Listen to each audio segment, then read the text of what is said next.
grab it without thinking, at the gym, in the airport, walking down the street.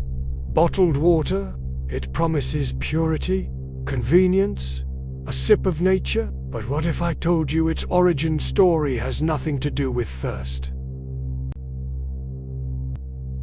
Nothing to do with hydration on the go. It begins not with a beverage giant, but with desperate pilgrims seeking a miracle cure in a muddy English puddle.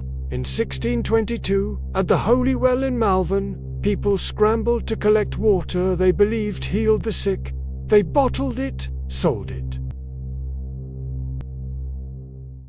and sparked a global phenomenon built on a surprising foundation: fear and faith. This is the story of how we went from holy wells to plastic mountains. The shocking truth behind the bottle in your hand starts now.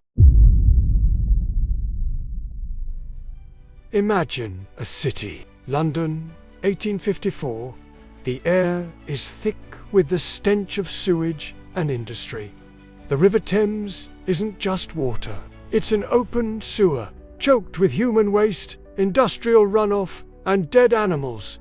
This is your drinking water, your bathing water, your cholera water. Before bottled water, this was the grim reality for millions in rapidly industrializing cities. Waterborne diseases like cholera, typhoid, and dysentery weren't just inconveniences, they were mass killers. In that single Soho outbreak of 1854, traced famously by Dr. John Snow to the Broad Street pump, over 600 people died horrifically within weeks. A mother watching her child wither from dehydration had no safe alternative. Travelers couldn't trust local wells or rivers. Public fountains were rare and often contaminated. The wealthy might have access to distant springs or elaborate household filtration, but for most, water was a gamble with life itself. The problem wasn't just dirty water, it was a profound lack of trust. Cities were growing faster than their sanitation infrastructure.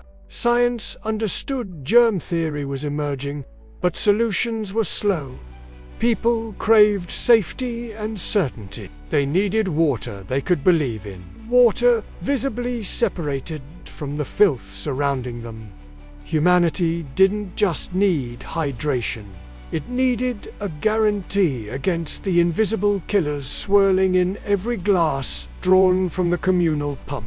The stage was set, not for convenience, but for salvation, in a sealed container.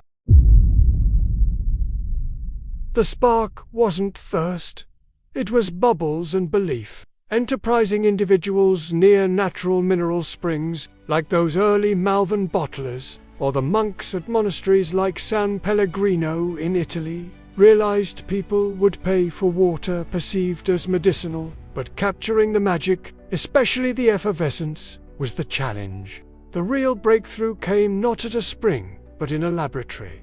Enter Joseph Priestley, the English scientist. In the 1760s, while experimenting with gases above fermenting beer vats, he discovered a method to infuse water with carbon dioxide, creating artificial sparkling water. He called it his happiest discovery.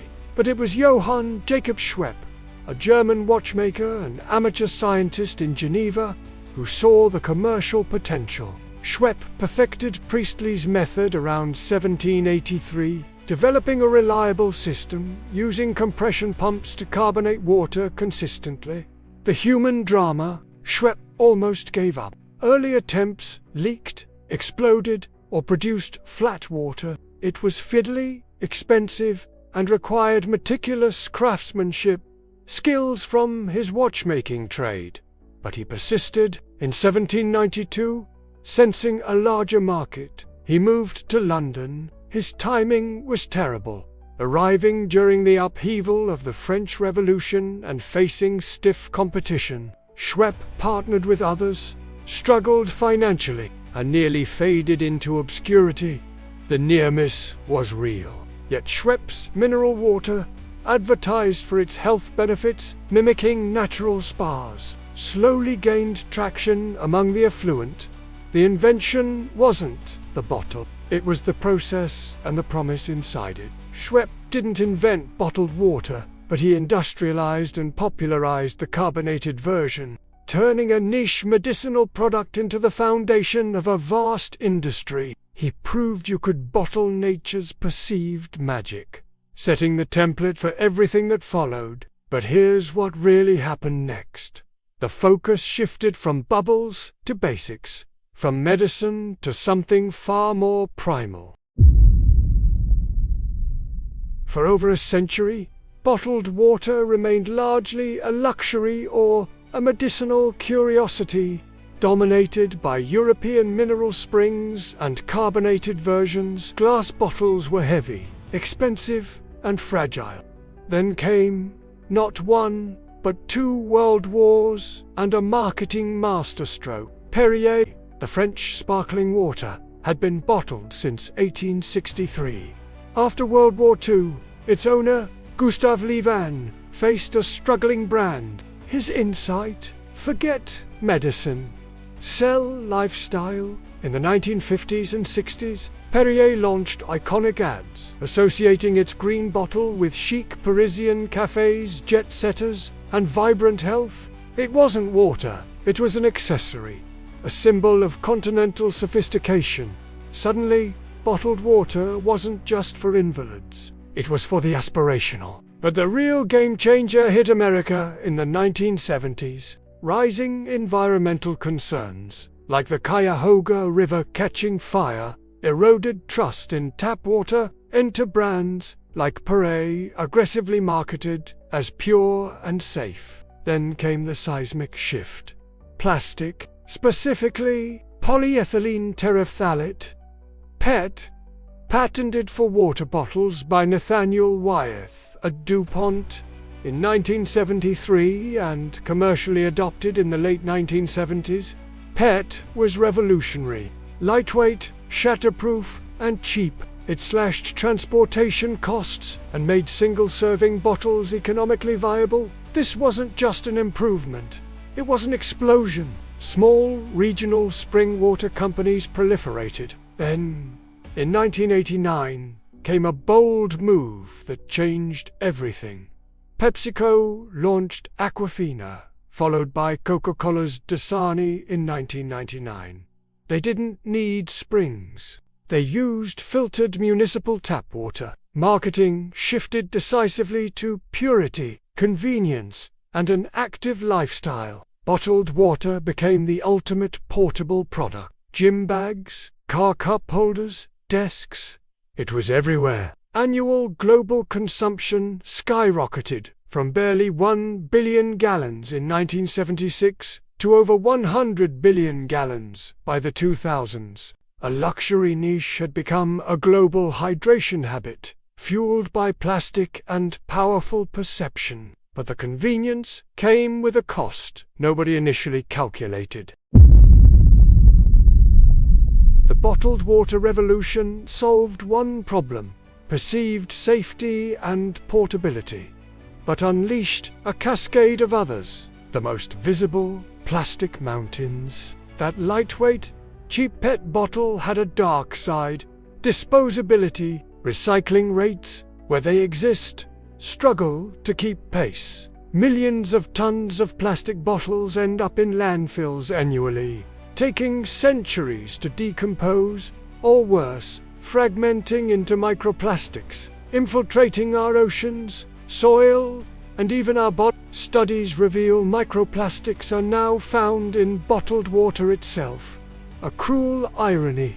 The environmental footprint is staggering. Producing the plastic requires vast amounts of fossil fuels. Transporting water, sometimes across oceans, like Fiji water shipped from the South Pacific to the US, burning jet fuel equivalent to the bottle's volume, generates massive carbon emissions. One estimate suggests producing a single-liter bottle uses 3 liters of water and energy equivalent to filling it a quarter full with oil. Then there's the societal shift. We internalized the marketing. Tap water despite being rigorously regulated and safe in most developed nations, became viewed with suspicion by many, while bottled water, often sourced from municipal supplies or aquifers impacting local communities, was seen as inherently superior. The price tag exposed a stark inequality, paying up to 400 times more per litre than tap water for a product often indistinguishable in blind taste tests. It fundamentally altered our relationship with a public resource, commodifying something essential. In Parisian cafes, ordering free tap water became almost countercultural against the backdrop of ubiquitous Evian and Perrier bottles. The convenience culture bred a new normal. Single-use plastic became acceptable, even expected. The bottled water industry didn't just sell water. It subtly reshaped behavior, eroded trust in public systems, normalized excessive resource use, and created an environmental burden future generations will inherit. The solution became a significant part of a new problem. Today, bottled water is a colossal $300 billion global industry, often outselling sugary sodas. It's a paradox. In Flint, Michigan, during the lead crisis, bottled water was an essential, life-saving, highlighting the tragic failures of public infrastructure. In disaster zones globally, it remains a critical resource. Yet in countless places with safe tap water, it represents an astonishing triumph of marketing over environmental sense and economics. Its legacy is etched in plastic, the Great Pacific Garbage Patch, overflowing landfills, and microplastics detected from the deepest oceans to the highest mountains. And within us, culturally, it signifies the ultimate in portable convenience and the pervasive power of branding to shape perception. It taught corporations they could successfully package and sell a basic human right, creating demand where little existed before. The story underscores a profound tension. Our drive for safety and convenience, colliding head-on with sustainability and responsible resource management. Innovation gave us a portable solution, but without fully considering the life cycle cost. The bottled water phenomenon reveals how quickly a niche product can become a global habit, reshaping landscapes and behaviors in ways its inventors never imagined. It forces us to question: when does a solution become part of the problem? The water inside might be clear, but the true cost of that bottle is increasingly murky and undeniably vast.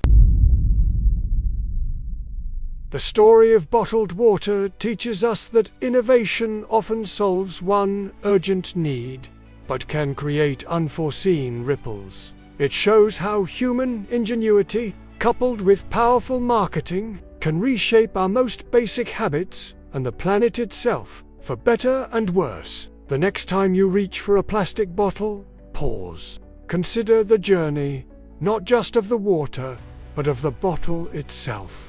Could a refillable option work? It's a small act of awareness, questioning necessity over convenience, echoing lessons from this incredible history. What surprised you most about bottled water's origin? Do you think convenience justifies the environmental impact? Share your thoughts below. If you enjoyed uncovering this hidden history, please give this video a like and subscribe to Origins of Stuff. We dive deep into the unexpected stories behind everything you use. Every week, stay curious.